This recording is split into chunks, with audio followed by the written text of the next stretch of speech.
एक मिनट मैं ये भी बताना चाहूँगा, ये जो फ़ोटो आप देख रहे हैं ये राजू पाल जी की है, जो कि 2005 में बसपा से चुनाव लड़े थे। और जैसा कि विधायिका ने बताया कि एक दुर्दांत अपराधी था जिसका खौफ न सिर्फ प्रयागराज बल्कि उत्तर प्रदेश या यूँ कहें कि देश के कई राज्यों में था, लेकिन उनके इस आतंक के खिलाफ भी राजू पाल चुनाव लड़े और उनके खिलाफ जीते। और शायद यही बात उसे नागवार गुजरी और सिर्फ उसी के बाद अतीक अहमद ने भी कसम खा ली कि इनको हम किसी भी कीमत पर जिंदा नहीं रहने देंगे। बताया जाता है कि जिस तरह से हत्या की गई थी उस तरह से हिंदुस्तान में किसी का भी मर्डर नहीं किया गया, चाहे पुलिस हो चाहे वो। आज तक राजू पाल की जो डेड बॉडी है वो नहीं मिली, जिसके बाद अब आप सोच सकते होंगे कि इस आतंक के खिलाफ किस तरह से पूजा पाल जी ने संघर्ष किया, उन्होंने लड़ाई लड़ी। मैडम, कई उदाहरण थे। कहा जाता है कि कुछ बड़े व्यापारी थे जिनको सिर्फ इसलिए मार दिया कि गाड़ी का पास नहीं दिया, कुछ लोगों की लड़कियां उठा ले गए उनके भाई, कुछ तरह के अदर मर्डर की कहानी है। आपको कभी डर नहीं लगा, आपको कभी नहीं लगा कि ये हम लोगों के साथ भी, हमारे परिवार के साथ भी ये ऐसा कर सकते हैं?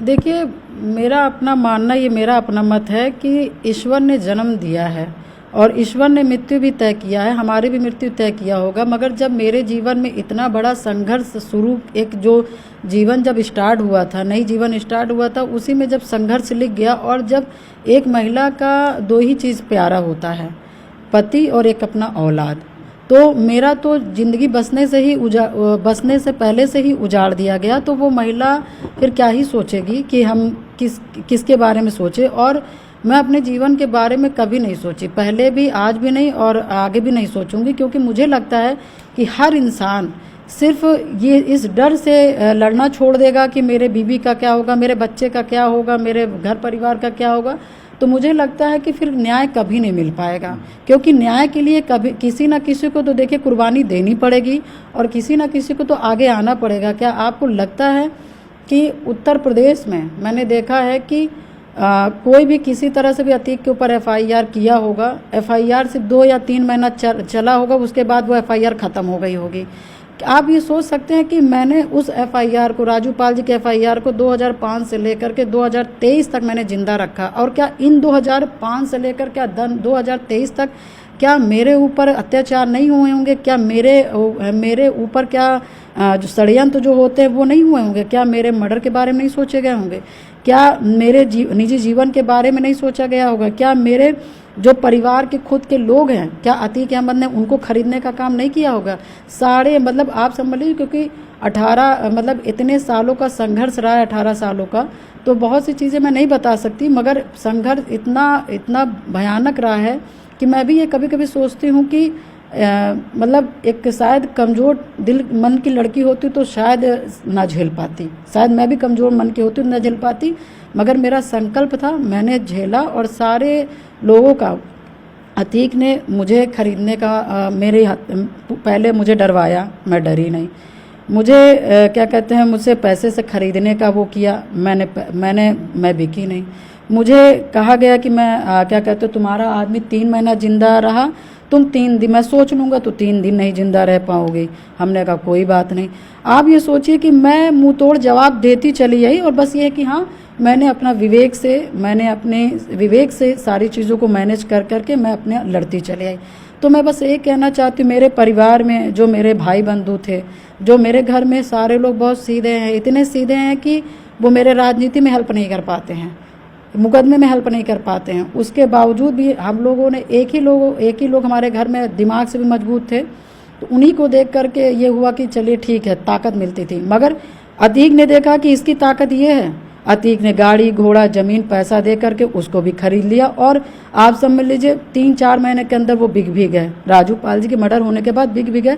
अब आप सोचिए कि एक लड़की का संघर्ष कितना बड़ा होगा कि मतलब ना कोई उसके घर में देवर, ना जेठ, ना आदमी, और जो एक भाई भी था तो वो भी अतीक के पक्ष में चला गया।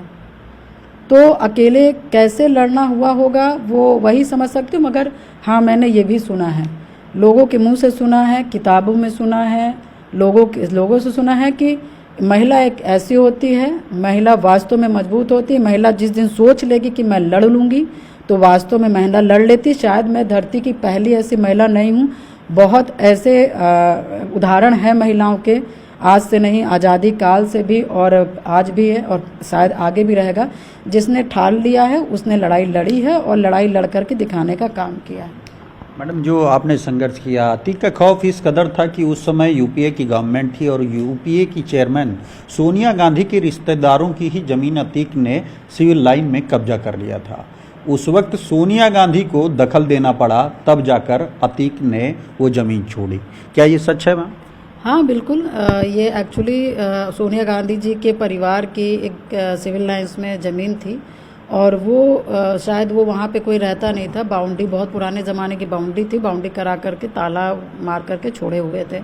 मगर अब वही मैंने बताया ना कि विकास पुरुष की जगह विनाश पुरुष जब पद में बैठ जाते हैं तो उनको सिर्फ दूसरे की संपत्ति सब अपनी संपत्ति लगती है और कितनी जल्दी हम करोड़पति बन जाए, बस उसमें नियत रहती है। तो अतीक अहमद का भी यही था कि वो दूसरे की संपत्ति पे अपनी नज़र डाले रहता था कि हम कैसे, वो अरबों की ज़मीन थी सिविल लाइंस की, सोनिया गांधी जी के परिवार की थी और उनके परिवार की ज़मीन को तोड़वाया, बाउंड्री करवाया, सब कुछ कराया। उसके बाद जब सोनिया गांधी जी दखल ली तब जा कर के उस ज़मीन में थोड़ा सा जिनकी ज़मीन थी उनको तब जा कर के ज़मीन वापस मिल पाई, नहीं तो ज़मीन कतई नहीं मिलने वाली थी। और ऐसे हजारों कहानियां हैं उत्तर प्रदेश की जिसमें अतीक का इन्वॉल्वमेंट था। जैसा कि आपने सुना, जो ज़मीन पसंद आती थी पहले उससे बात करते थे और औने पौने दाम पर उसको ले लेते थे, वरना उसका मर्डर करवा देते थे।